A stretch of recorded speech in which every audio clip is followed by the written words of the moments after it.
மோடி ஒவ்வொரு நாளும் பிரதமராக தொடர்வது என்பது நம்முடைய மாபெரும் தலைவர்களுக்கு உயிருக்கு ஆபத்து இருக்கின்றது என்பதை நீங்கள் புரிந்து கொள்ள வேண்டும்.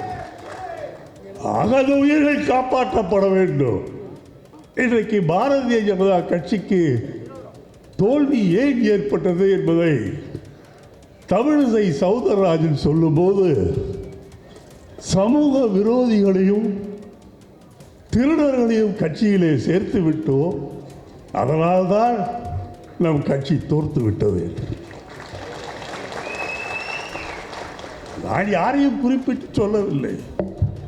இன்றைக்கு ராகுல் காந்தியும் பிரியங்காவும் உயிரை கொடுத்து இந்த கட்சிக்கு உழைத்துக் கொண்டிருக்கின்றார்கள்.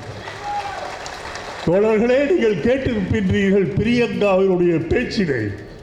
5 வருடம் ஆளுவேன் என்று சொல்ல அந்த மோடிக்கு சொல்வேன், நீ 5 மாதம் கூட தாக்கு பிடிக்க மாட்டாய்.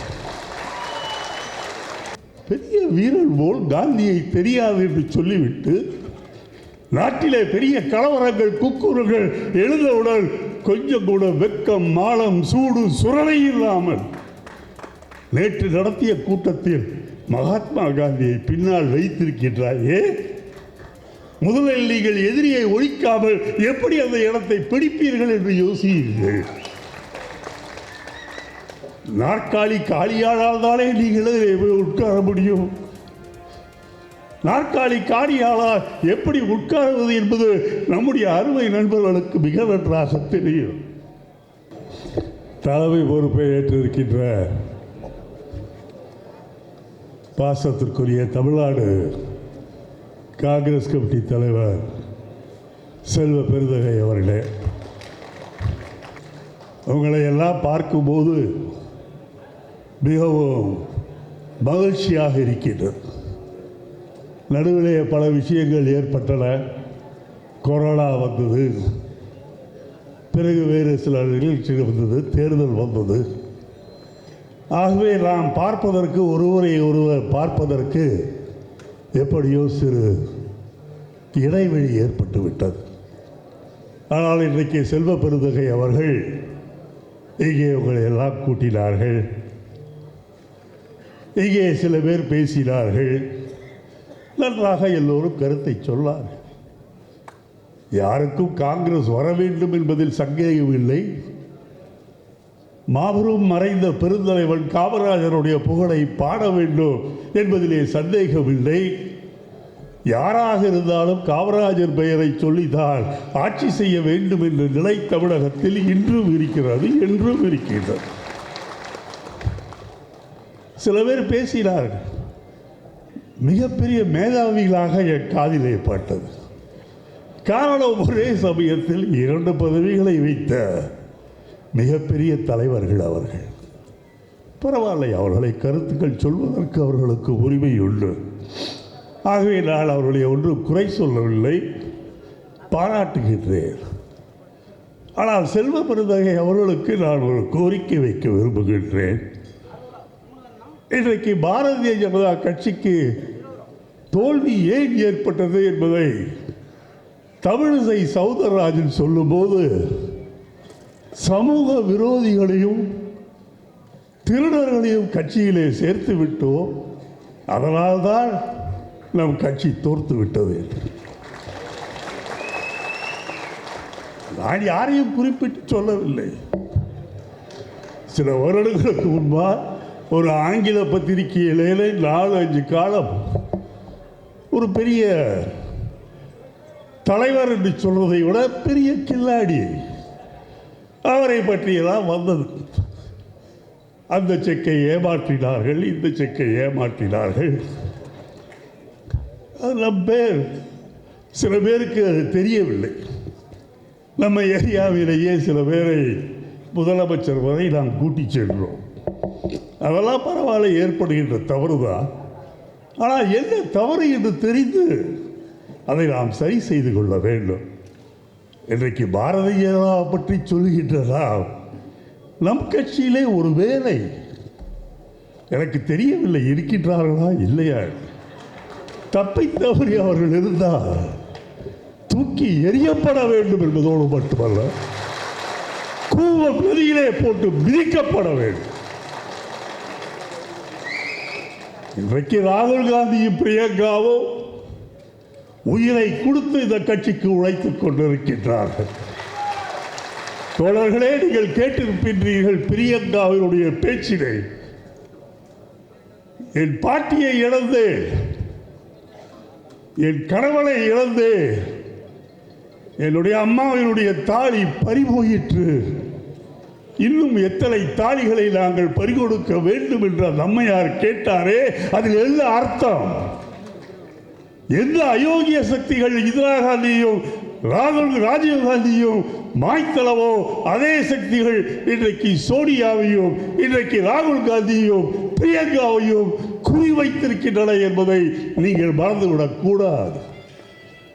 மோடி ஒவ்வொரு நாளும் பிரதமராக தொடர்வது என்பது நம்முடைய மாபெரும் தலைவர்களுக்கு உயிருக்கு ஆபத்து இருக்கின்றது என்பதை நீங்கள் புரிந்து கொள்ள வேண்டும். அகத உயிர்கள் காப்பாற்றப்பட வேண்டும். அந்த தியாகம் செய்த குடும்பத்துக்கு நாம் நன்றியுள்ளவர்களாக இருப்போம் என்று சொன்னால் நம்முடைய கடமை மோடியை ஒழிக்க வேண்டும். நான் என்று உங்களுக்கு சொல்கின்றேன், 5 வருடம் ஆளுவேன் என்று சொல்ல அந்த மோடிக்கு சொல்வேன், நீ 5 மாதம் கூட தாக்கு பிடிக்க மாட்டாய். இன்றைக்கு திங்கட்கிழமை, அடுத்த திங்கட்கிழமைக்குள் நாயுடுவும் நிதிஷும் என்ன செய்கின்றார்கள் என்பதை பார். அதற்கு இன்னொரு 10 நாட்கள் கழித்து நம்ப மாட்டீர்கள் உண்மை. அமித்ஷா என்ன செய்கின்றார் என்று பார்.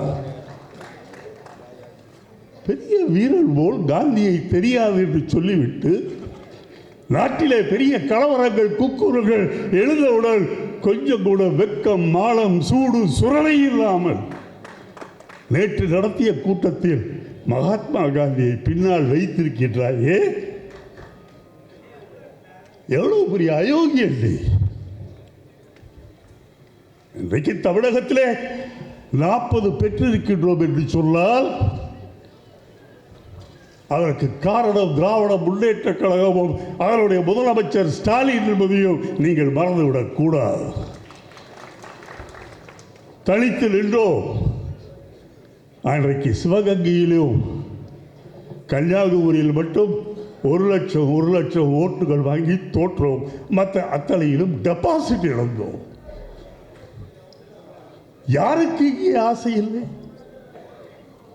நாம் வர வேண்டும் என்பதில் நமக்கு ஆசை இல்லாமலா இருக்கின்றது? இப்போது நாம் வர வேண்டும் என்பது ஒரு பக்கம் இருந்தாலும் கூட நம்முடைய எதிரியை வீழ்த்த வேண்டும் என்பதுதான் முக்கியம். ஆகவே அதற்கான பாதைகளில் நாம் தேர்ந்தெடுத்து போக வேண்டுமே ஒழிய நான் தான் வெல்லுவேன், நான் தான் தனியாக நிற்பேன், நான் தான் தனியாக தோற்பேன் என்றால் அது உங்கள் இஷ்டம்.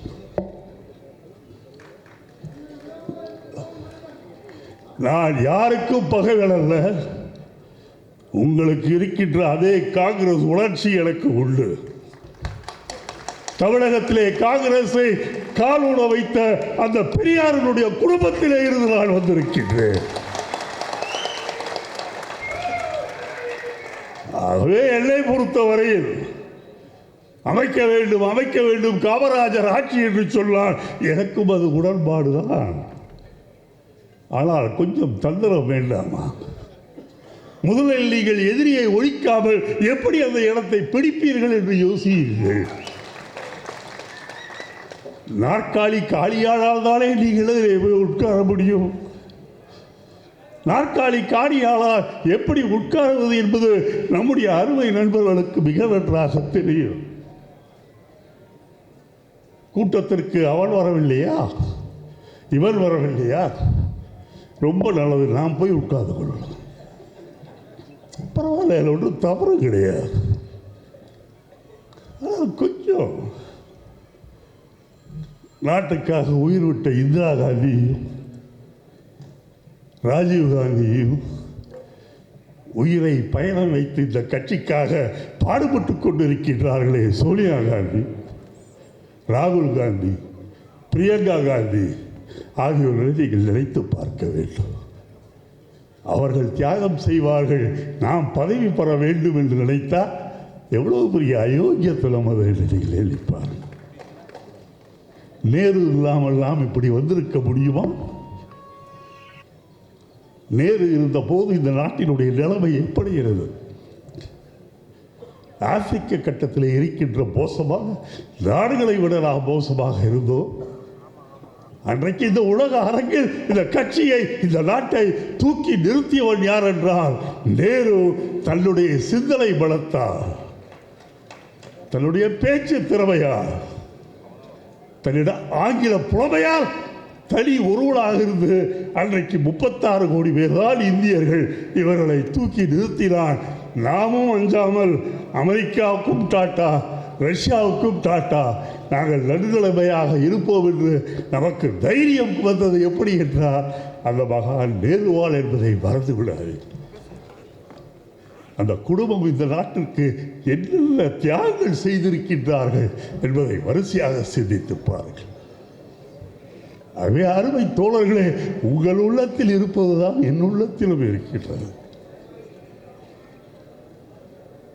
ஆனால் முதலில் எதிரியை காலி செய்ய வேண்டும். அதை நீங்கள் மனதில் வைத்துக் கொள்ள வேண்டும். அதற்காக நாம் சில வார்த்தைகள் சொல்வது நம்மை குஷிப்படுத்துவதாக நாம் நினைத்துக் கொண்டிருந்தால் இன்றைக்கு நின்ற அத்தனை பேரும் ஒட்டுமொத்தமாக எம்பிக்கள் ஆகியிருக்கின்றார்கள் என்றால் அதற்கு திராவிட முன்னேற்ற கழகமோ முதலமைச்சர் ஸ்டாலின் என்பதையும் நீங்கள் மறந்துவிடக்கூடாது. வாழ்க! அருமை தோழர்களே, கொஞ்சம் நிதானம் வேண்டும். ஆசை இருக்க வேண்டியதான், இல்லை என்று சொல்லவில்லை. அது பேராசையாக ஆகி கடைசியிலே ஒன்றுமில்லாமல், உருப்படி இல்லாமல் போய்விடக்கூடாது. இந்த மோடி ரொம்ப பயங்கரமானவன் என்பது உங்களுக்கு தெரியும். அந்த தேர்தலிலே ஒரு வார காலம் பைத்தியம் பிடித்தவன் போல் ஒவ்வொரு நாள் ஒன்று பேசிய மோடி செய்யாத ஒன்று தன்னுடைய சட்டையும் பேட்டையும் கிழித்துக் கொள்ளவில்லையே தவிர ஒரு பைத்தியக்காரன் ஒரு நாள் மோடி இருந்தார்.